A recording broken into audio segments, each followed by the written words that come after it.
কোন কথা কাউকে না জেনে না বুঝে বলো না। এবার যখন মসজিদে নববীতে নামাজের জন্য আসবে, আল্লাহ নবী বলবে আল্লাহ রাসূল বসতে বলেছেন। ফজরের আযান হয়ে গেল, আযানটা কে দিল আপনারা সকলেই জানেন। মসজিদে নববীতে আযান যিনি দিয়েছিলেন তিনার নাম হলো হযরত বিলাল। সে বিলালের জীবনী বহুত বড় লম্বা কাহিনী। হযরত বিলাল কলমা পড়ার জন্য, নামাজ পড়ার জন্য, নবীকে মহব্বত করার জন্য, দ্বীনকে ভালোবাসার জন্য এত অত্যাচার এত জুলুম হয়েছিল। কাফের বেঈমানরা হযরত বিলালের শরীরে প্রত্যেকটা জায়গা আঘাত করেছিল। সে সময় হযরত বিলালকে একটা ওষুধ দেওয়া হতো না, চামড়া গালা খুলে খুলে পড়ে যেত। তারপরও বিলাল আল্লাহ বলতে কখনোই ছাড়ে না।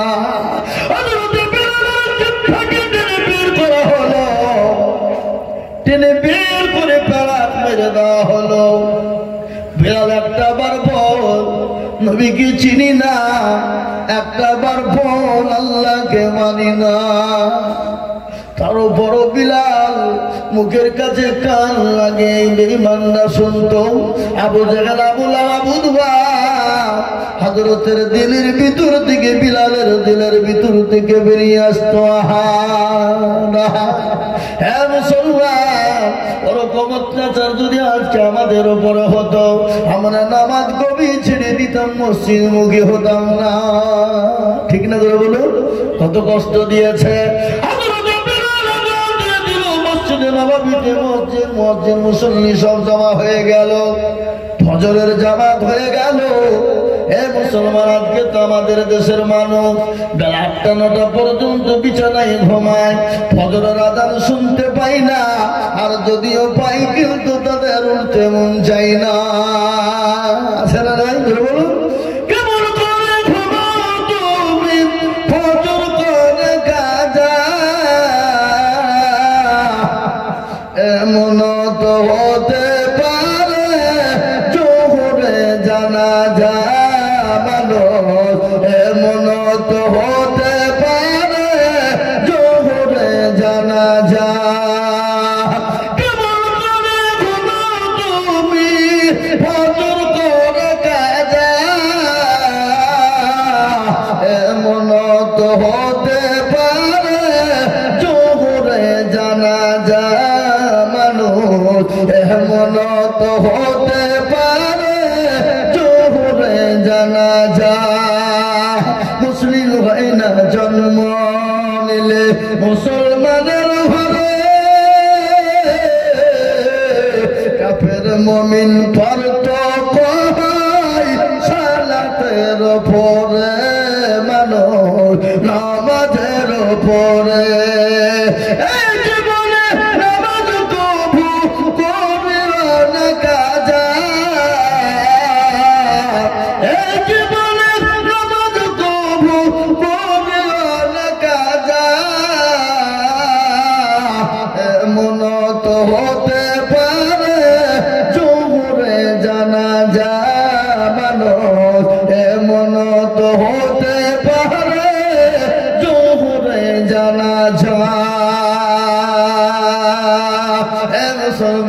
জীবনের কোনো দাম না, জীবনের কোনো মূল্য না।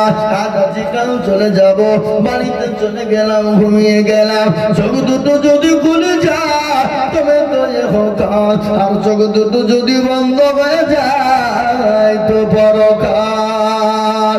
এ বাবা, কত মানুষ আমাদের সামনে চলে গেল, কত বন্ধু চলে গেল, কত তরুণ যুবক চলে গেল, কত যুবক চলে গেল।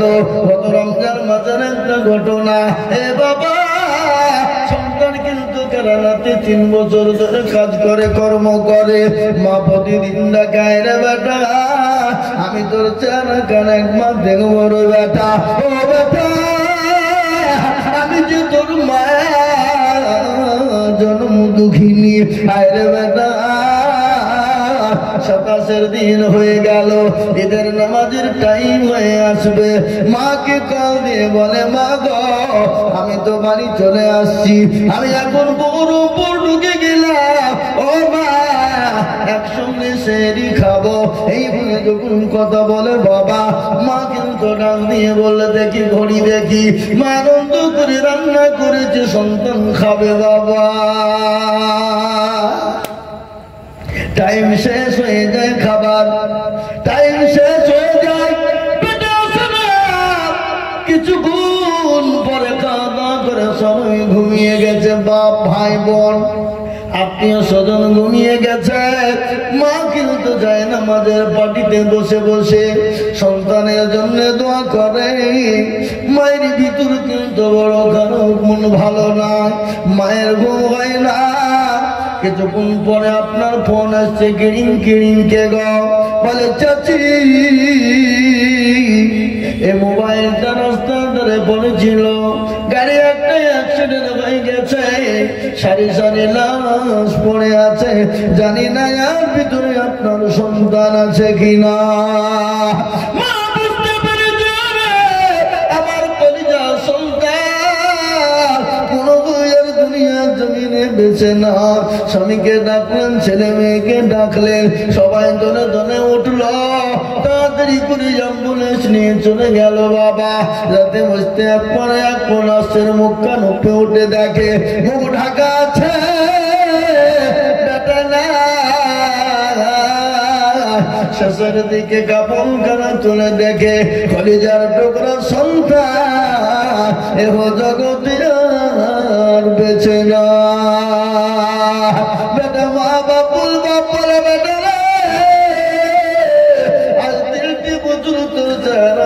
দেখিনি রে বেটা, ও বেটা আলী, কিন্তু জীবনে লাশে ফিরে আলী।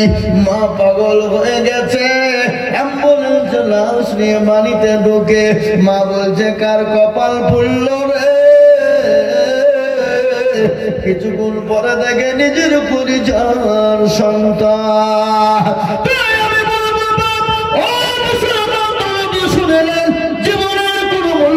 জীবনের কোনো দাম নাই, আই আছি কাল চলে যাব, কিন্তু বাবা আপনার আমার জন্য আসল কাজ হলো নামাজ, আপনার আমার জন্য আসল কাজ হলো নামাজ। আরে নামাজ মানুষকে খারাপি বন্যায় রাত নিয়ে অত্যাচার চলো নোংরামি বাটপারি চিটারি থেকে বাঁচাতে পারে নামাজ। আল্লাহর কোরআন বলেছে, ইন্না সলাতা তানহা আনিল ফাহশাই ওয়াল মুনকার।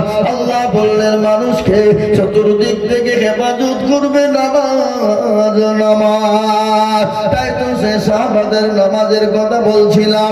হযরত বিলালের আযান হয়ে গেল মসজিদে নববীতে, সমস্ত সাহাবারা হাজির হয়ে গেলে আল্লাহ নবী বলেছিলেন, আব্দুল্লাহ আনসারীকে যেতে দিও না বলে বসবে।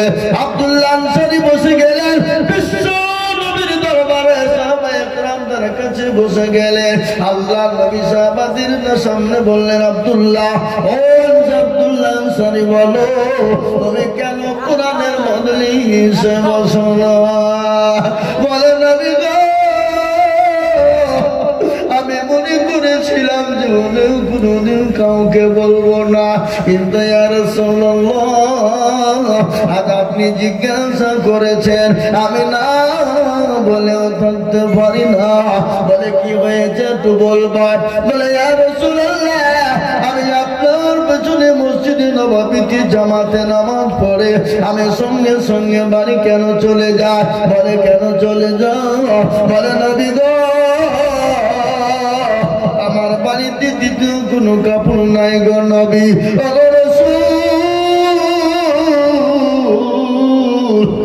আমি আমার বিবিকে, আমার অর্ধাঙ্গিনীকে আমি গর্ত খনন করে গর্তের ভিতরে আমি উলঙ্গ অবস্থায় রেখে এসেছি গো রাসূল। নবী গো, আমি তাড়াতাড়ি করে বাড়ি চলে যাই। বাড়ি যাওয়ার পর আমার বিবিকে কাপড়খানা আমি খুলে দিই, আমার বিবি নামাজ আদায় করে না। রাসূলুল্লাহ চোখ দিয়ে পানি ঝরঝর করে করে চলে গেল। ও আমার সাহাবা বাড়ি যা, তোমার বিবির নামাজের বেটাই হয়ে গেল।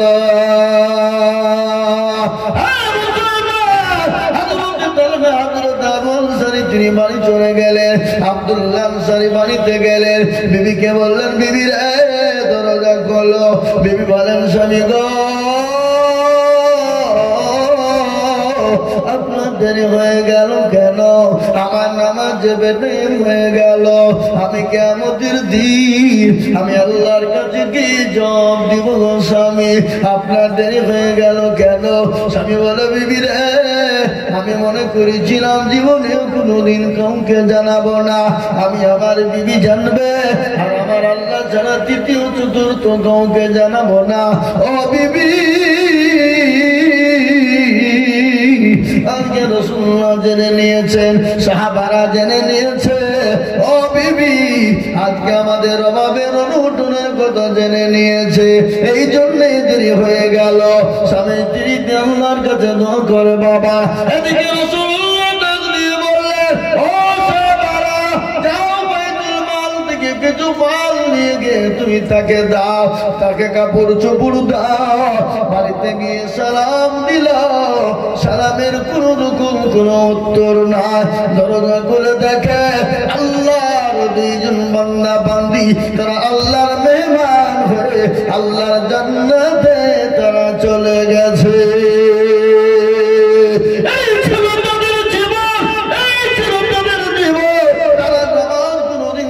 করেনি, অর্থ ছিল না, কাপড় ছিল না, পোশাক ছিল না, খাবার ছিল না, গাড়ি বাড়ি ছিল না, সম্পদ ছিল না, কিন্তু আল্লাহর নাম থেকে তারা দূরে সরে যায়নি।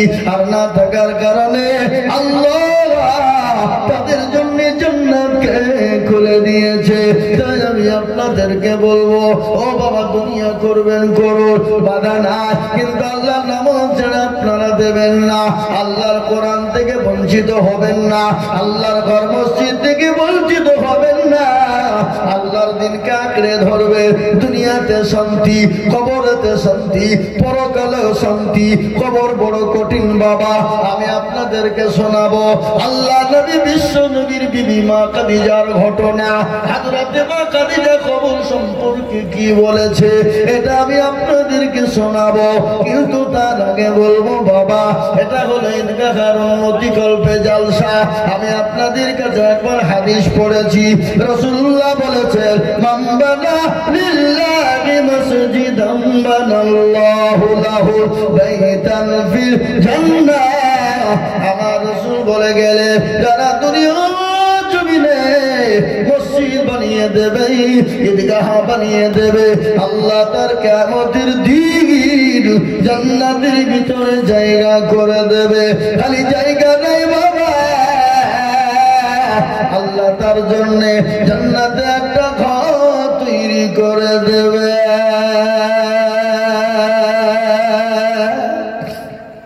আমরা তো জান্নাত যেতে চাই, আমরা তো জান্নাত নিতে চাই, তাই তো কবি বলে আল্লাহ বড়, আল্লাহ বড়, এক আল্লাহর ইবাদত করো, 3 ফরজে গোসল করো, 4 ফরজে ওযু করো, 5 ওয়াক্ত নামাজ পড়ো, 6 নম্বরে মুসলমান সাধু ভয়ঙ্কর। আপন জান্নাত সোনার ঘর, যদি চাও বাঁচতে চলে যাও গাছতে, আর করো না ভঙ্গি চলে যাও টঙ্গি। মুসলিম আমার নাম, ইসলাম আমার গাড়ি, আর জান্নাত হবে আমাদের বাড়ি। এ বাবা তাই লম্বা চওড়া বয়ান নয় রে বাবা, আল্লাহর ঘর ঈদগাহ তৈরি করার জন্য আপনি আমি চলে যাব। অনেকের জন্য দুঃখিনী মা কবরে চলে গেছে, বাপ চলে গেছে, বহু টাকা বহু দিকে চলে গেছে, বিবি বাচ্চার পেছনে চলে গেছে, ছেলে মেয়ের পেছনে চলে গেছে। ঈদগাহকে তৈরি করার জন্য, ঈদগাহর কাজকে বানানোর জন্য, ঈদগাহকে বড় করার জন্য আমি আপনাদের কাছে হাত উঠাবো বাবা। আমি আজিজুল হক সারা পশ্চিম বাংলা নাই, আসাম, ত্রিপুরা, মেঘালয়, মণিপুর, উড়িষ্যা, বিহার, ঝাড়খণ্ড, পশ্চিম বাংলা, বাংলাদেশ বাবা। এ দেখেন আমার পকেটে ডায়েরি, 280 খানা জলসা অলরেডি বুক আছে বাবা। আমি আপনাদেরকে বলে যাই, কত জায়গায় কত জনের কাছে বলি, লক্ষ লক্ষ টাকা বলি। আজ আমি আপনাদের কাছে লক্ষ লক্ষ করে টাকা যাব না। আমি জানি বলিগারপুরের মানুষের দিল বড়, মন বড়, অন্তর বড়। এরা দিনের জন্য হাত বানাতে পারে, ইসলামের জন্য হাত বানাতে পারে। যদি নাই পারে বাবা, একটু কি পাড়ার ভিতরে এত বড় মসজিদ তৈরি হলো কি করে? ছোট্ট পাড়ার ভিতরে এত বড় মসজিদ তৈরি হয়ে গেল। আর দেখার জন্য পারবে না? অবশ্যই পারবে।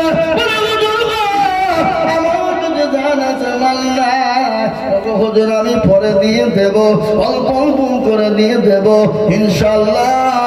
আমি মাত্র 10,000 করে টাকা আমি এই বলিগারপুরের মাটিতে আল্লাহর প্যারা বান্দাদেরকে বলবো, বলে হুজুর গো আমার কাছে জান আছে মাল্লা। ও বাবা, পরে অল্প অল্প করে দিয়ে দিয়ে শোধ করে দেব, তাই মাত্র 10,000 করে টাকা ইনশাআল্লাহ। ঈদগাহ তৈরি করার জন্য, ঈদগাহ বানানোর জন্য এমন কোন আল্লাহর বান্দা, এমন কোন দিনের প্রেমিক, ইসলামের প্রেমিক, কোরআনের প্রেমিক ঈদগাহ তৈরি করার জন্য ইনশাআল্লাহ সর্বপ্রথম 10,000 টাকার দাতা একজন দরদি পাবো না ইনশাআল্লাহ? আশা করি আমি পাবো। এখন তো আলহামদুলিল্লাহ খুব ভালো আছে মানুষ। এখন ছেলেরা বিদেশে থাকে।